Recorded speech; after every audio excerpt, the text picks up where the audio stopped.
Welcome to Wellness is a Way of Life, the podcast for female leaders seeking sustainable energy, clarity, and confidence. I'm Megan Swan, your guide on a journey to mastering wellness as an integrated part of your life. Let's explore personalized wellness strategies that truly resonate with who you are.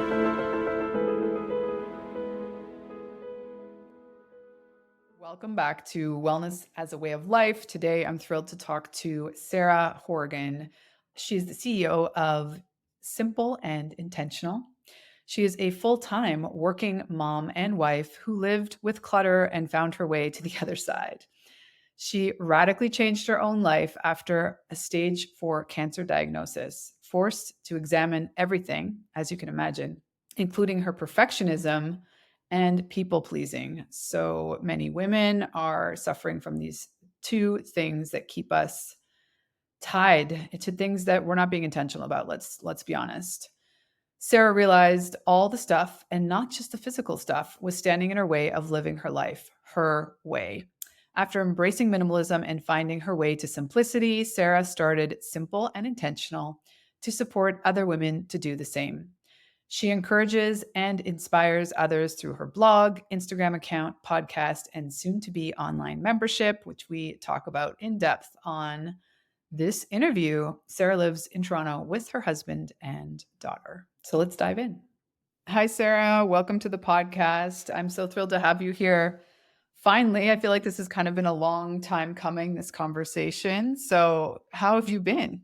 Great. It's summer. We've been traveling a little bit and camping and spending lots of time outside. So it's just been really lovely. Beautiful. I would love to start by understanding a little bit more how you came to start Simple and Intentional, and what was your inspiration and what's the journey to entrepreneurship for you look like? Yeah, absolutely. Well, I would say probably started a little bit like in 2014, I was diagnosed with stage 4 cancer, and I went through chemotherapy and radiation treatment for that. And that was sort of like a year of my life that, I really did a lot of self-reflection and like dig deep on like who I was and how I was like showing up in my life and that sort of thing. And then so that was a piece of it. And then fast forward to becoming a mom, I guess 4 years later. And I felt again like this sort of big push in life, like, becoming a mom is really life changing. And it also just really helps you prioritize and focus in the same way that when I had cancer, like it helped me do those things as well. But, I wasn't quite at that point in my journey to take the leap in entrepreneurship. So becoming a mom, I think I just got really clear on what mattered to me. And I really started my simplifying journey and minimized a lot more, got rid of a lot more of my stuff. And I just started to realize like how life-changing this was. And I wanted to share it with people. And, so I just started a blog because I always loved writing. And so that was really my first decision was I want to write more. I want to connect with people. I love community and I love writing. So I'm going to do those things. And I started an Instagram account and my blog. And then as I went on, it just sort of developed from there. So I still am a full-time teacher. I teach kindergarten, but I've been slowly building. Yeah. Kindergarten is no joke. No, it's a lot. And I am a 6-year-old now she's going into grade 1, but I said, this has got to be my peak year of like really expelling a lot of energy. And, but again, these are the times in life that really teach you how to prioritize and set boundaries and all of those things. So I think I've just gotten like better and better at that and being able to say no and decide what I want to spend my time and energy on. So I'm actually, fingers crossed all goes well. I'm ready to launch a membership site next month. So that's sort of the next step for me. Congratulations. Yeah. Thank you. And are you launching a podcast or you already have a podcast?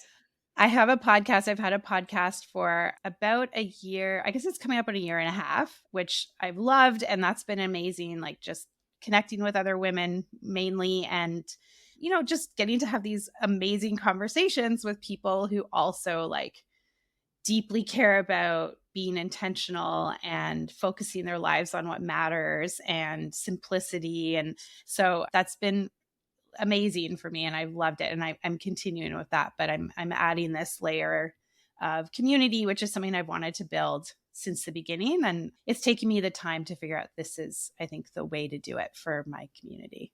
Yeah. Well, I was just so excited to talk to you because to me, everything that you are about is essential to optimal wellness. Having Yeah. the intentionality and minimalism and, being clear on your priorities and less is more to me are Yeah. just so key.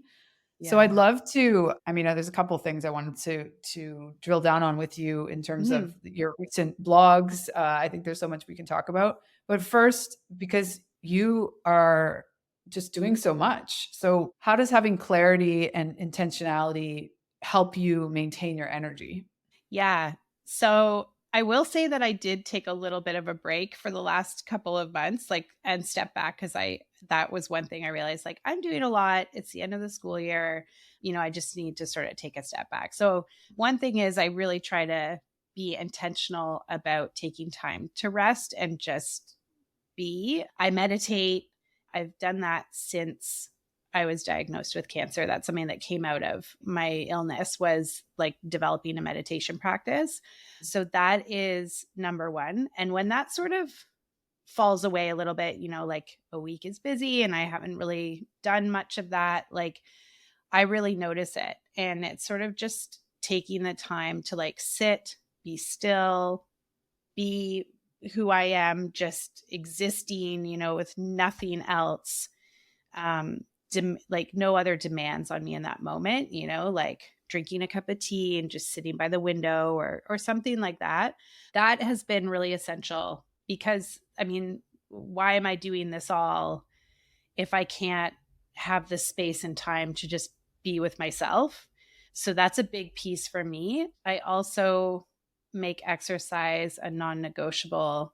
Of course, I'm not a perfect human. There's certainly days where, I don't exercise, but movement and exercise is a part of my life and it's something that really matters to me. And, you know, I think we all pull on reasons why that matters. But one, I was just saying this to my daughter yesterday because I was exercising and she was really getting in the way, as kids do. I can relate. Yes. Yeah. And I said, it's important because I'm modeling it for her and I want that. But that, like my mom, for example, has not really taken care of herself. And I've seen as she's aged, how that's impacted her life. So that's a non-negotiable because it 100% of the time gives you energy. I always feel better.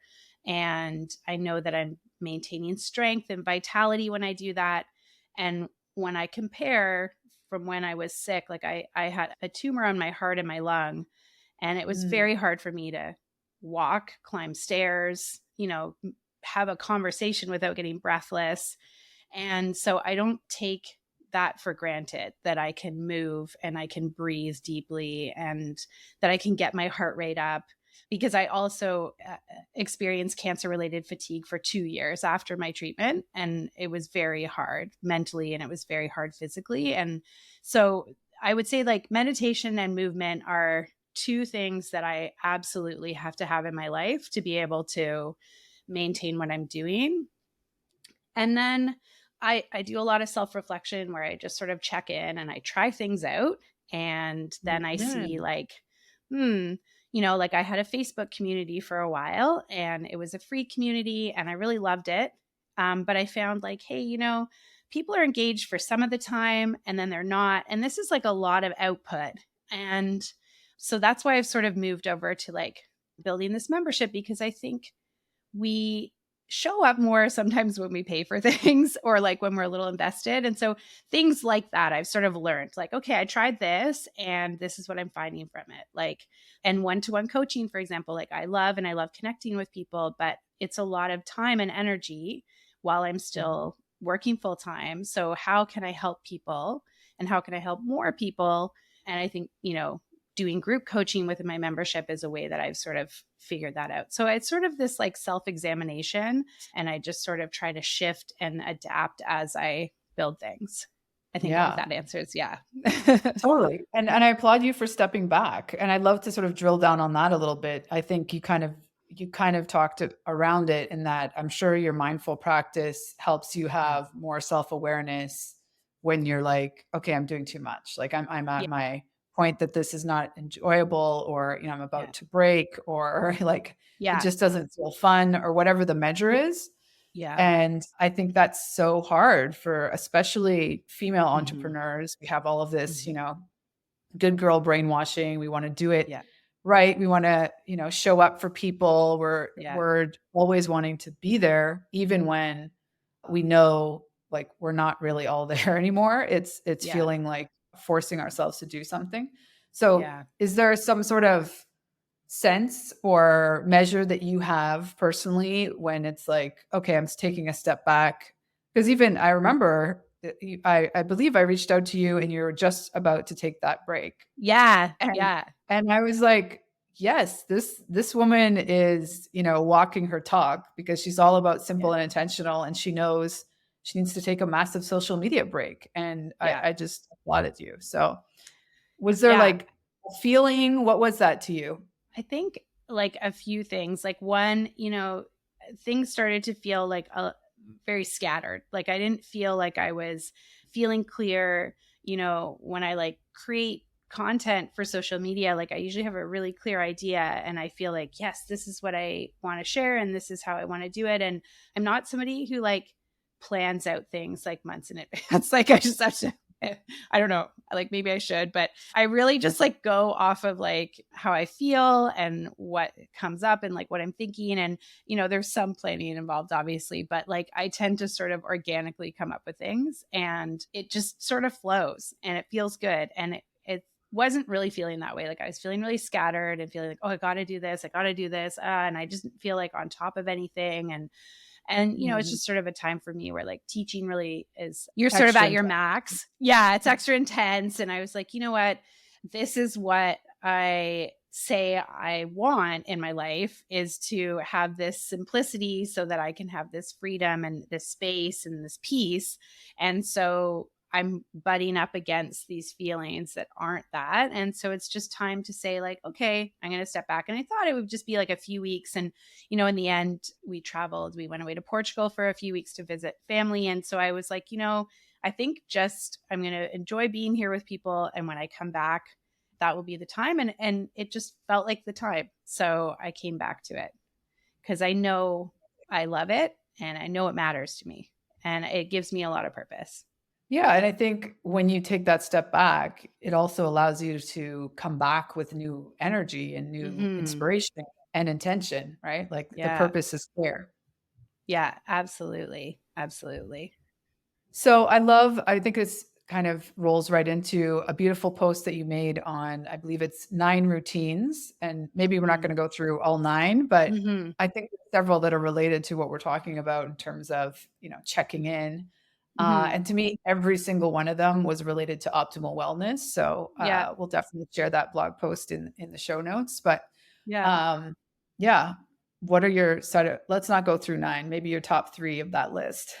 Hmm. Yeah. So I'll have to sort of like without referring to it, I might sort of say them a little bit differently than I wrote them, but I'm like taking a pause on things like, and that's a big part with like minimalism is I think like before you buy or before you act or before you do is like taking a pause. And, I have found, I think like, especially with money, like money is such a loaded thing for Mhm. I think all of us. Like I don't know. I'm just going to say that. And I think, there's so much attached to it. It's like an essential thing we need in the way our world is.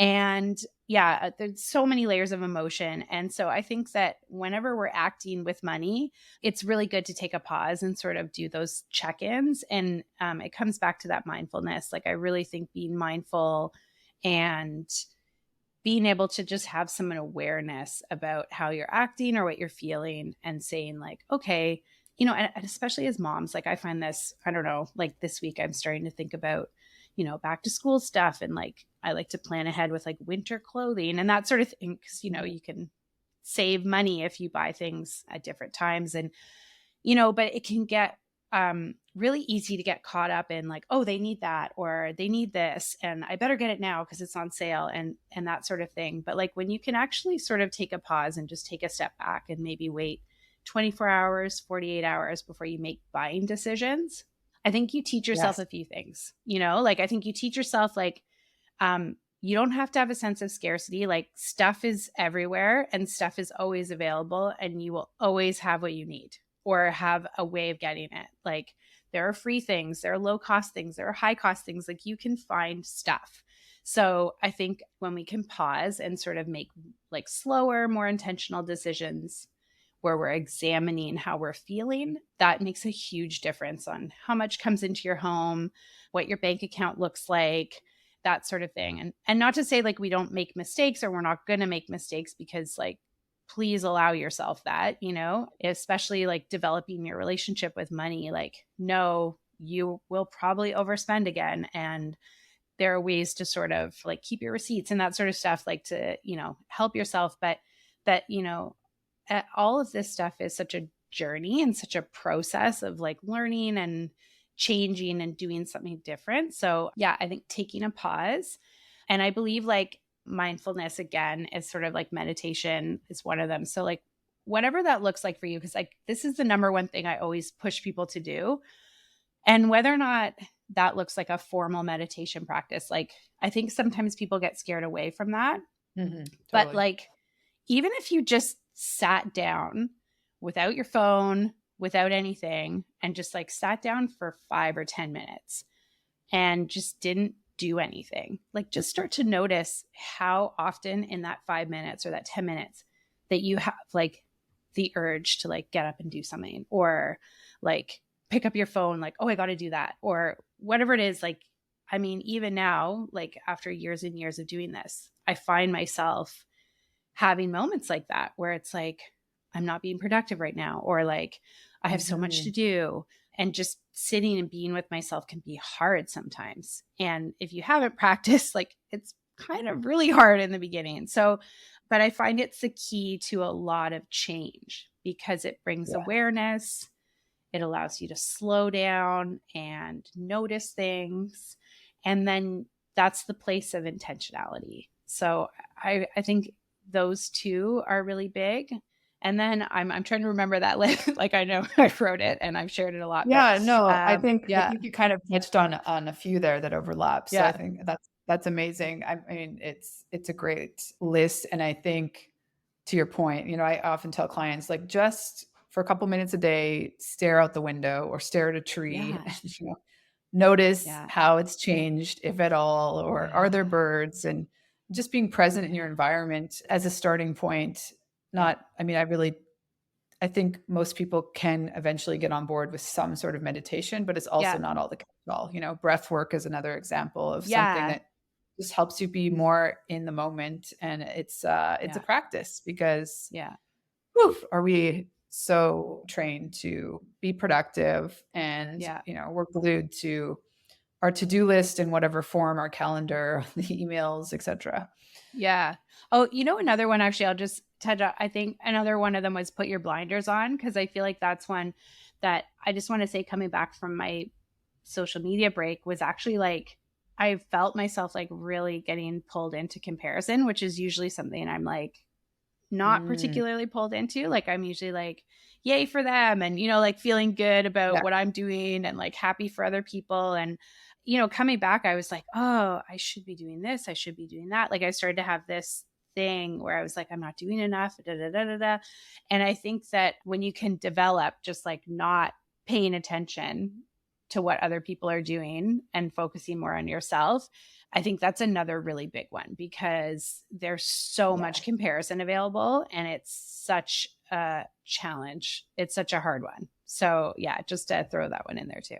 Yeah, I mean, especially with social media, I don't think most of us appreciate how, even our parents' generation was not comparing themselves to 1,000 other people every day. Like No. They Yeah. maybe had the odd neighbor that they were aware of when they got a new Yeah. car, or, they painted Yeah. the house, or but it's the speed and the just overwhelming data that we're getting on a daily basis if you're tapping into it. So I think having some Yeah. sort of buffer for yourself, and I like the blinders Yeah. analogy. It's brilliant. Yeah. Yeah. So I'd love to talk lastly about how you emphasize the need to create a restorative bedroom for yourself, because in Mm. my 6 pillars of optimal wellness, number one is sleep and quality sleep, and you touched on some beautiful Mhm. things in that post in terms of Mhm. how to essentially curate a place that it's easier to get a good night's sleep and rest. Yeah. Yeah. Yeah. Rest is such a big one. And I feel like as a parent, it's really hard. I know, like, in the beginning of motherhood, for me, a big thing that I did a lot of the time was like stay up late because it was like free time. Like I was Yes. suddenly, like pre having a kid, I was like really great about sleep. Like I slept a lot. I went to bed at the same time and woke up at the same time a lot. Like I had really great sleep. And then I became a parent and I feel like sleep just really went downhill for me. Like, of course, the early years and like waking up all the time and like, depending on how you parent too, like, I really wanted to be like really present and attuned with my kid and like wake up when she, like, be with her at night when she woke up and that sort of thing. And it wasn't how I thought I was going to parent, like I think beforehand too, there's so much talk about like sleep training and that sort of thing. And like, yeah, things really shifted for me when I became a parent. And I was like, actually, I don't want to do that to my kid. Like, that's not my journey. And, but the flip side was that I would end up staying up really late all the time because then I could, whatever, just be by myself. And, especially as like, I would say I'm a highly sensitive person that, whether or not that's come out of motherhood and teaching kindergarten at the same time, I don't know. But I need quiet. I need like to be alone. And so this was really something that I worked hard to do. And I think that it's really valuable, like you said, if you want to be able to exercise and you want to be able to make clear decisions and you want to be able to take care of yourself and like eat well and those things. Like, I think sleep really is the number one. And we're, always going to have that affected with kids. But yeah, so I think clearing out extra stuff, like just really make the space as uncluttered as possible, like clear off your dresser top. I think that that can be such a dumping ground for stuff. And, it sort of builds into like other habits that I teach people about, like living with less and like not having clutter around is to like put things away, like instead of just dropping things, like just try to build the habit of like putting things away, like recognize your room as a restorative space and like treat it as such. So, put your clothes away or put them in the hamper or have a hook, like have some destination for those clothes that don't quite make it back into the closet or whatever. But like, instead of dumping them on that chair that like so many people have or whatever, but like, just keep it clear, like put things away, just recognize that like this space can be so restorative for you. I like to use like soft colors and calm colors and like not a lot of patterns or like, too much for your eye, like I call visual clutter, Mhm. like Like minimal certainly, Zen vibes. Yeah. yeah, like have your personality, but like also just recognize that like when your eye has to look at something, it like your brain is working. And when it has to like decipher things and that sort of thing, like that adds to your fatigue sometimes, when you have just a lot to look at. And especially if they're things that, like I said, you haven't put away, because then suddenly it becomes something in your head that, oh, I have to do that. Like it's like an action Mhm. item and you want to like remove that. You want your room to feel like I'm coming here to restore myself, like make your bed, make it look nice. And then I think, yeah, like number one, maybe if I was just to lead people with like something that's really not too overwhelming, it would just like clear the visual clutter. I think that that actually has like the most impact on being able to rest and use your space restoratively. Yeah. Beautiful. I love that. I'm about to go into a new home, so this is all beautiful reminders on how I want to set up my Yeah. space. Yeah. And yeah, so tell us more about how people can currently work with you or coming up on your launch. What does the Yeah. community look like and how do they find you? Yeah. So, yeah, I would say that the membership is the next thing. And I think what I'm building is just a great space for busy women to connect with each other, be able to have conversations and like sort of have somewhere to, you know, touch base with people who are on a similar journey or who are wanting to be more intentional. And it's called the This Intentional Life community. And I think, there will be focus on decluttering and simplifying, but also, I'll have guest speakers come in every month and we'll be teaching on different topics. And there's things like your finances, like coming up to the holidays, like how can you be like intentional with your money come before the holidays. I have this amazing photo organizer who will be coming in, and she's going to like teach us how to like get our photos off our devices and, like create beautiful photo books or use them in our lives.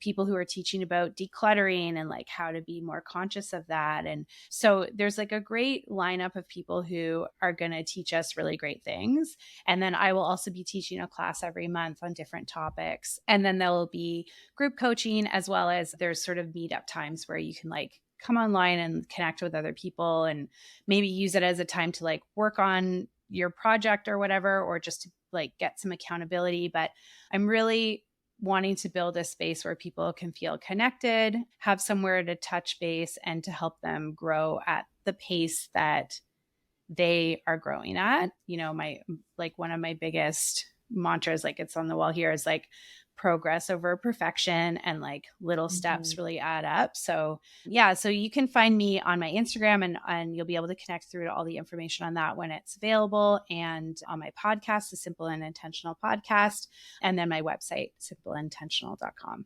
Amazing. That's so exciting. I love that you're creating this safe space for women to come together, and I love the element of like even a co-working.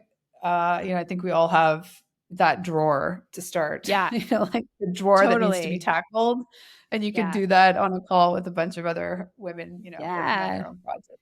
It's so Yeah, cool. absolutely. So, Well, yeah, thank thank you you so so much. much, Sarah. This has been an absolute pleasure. I love your work. I love everything you're putting out, and the content is so valuable. And to me, it's just in perfect alignment with taking better care of yourself and, mental and emotional and even physical wellness. And Yeah. so thank you for your time and Oh, sharing your thank wisdom. you. Yeah, no, this was so fun. Thank you. Thanks for tuning in to Wellness is a Way of Life. Are you ready to make wellness a natural part of your routine? Let's stay connected. Go to meganswanwellness.com. Until next time, live well and thrive.